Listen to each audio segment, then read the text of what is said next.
This is Shelly the turtle. It has lots of different behavior. Like it has a mind of its own with a bit of unpredictability. When it starts, it's going to be inactive, but when you tap it or put your hand in front of it, it's going to be scared. But then when you do both of them at the same time, it's going to eat.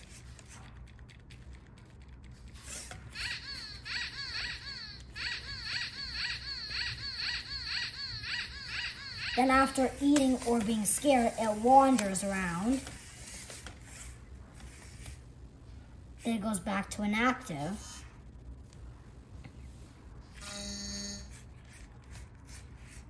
Then do it again and does the same thing.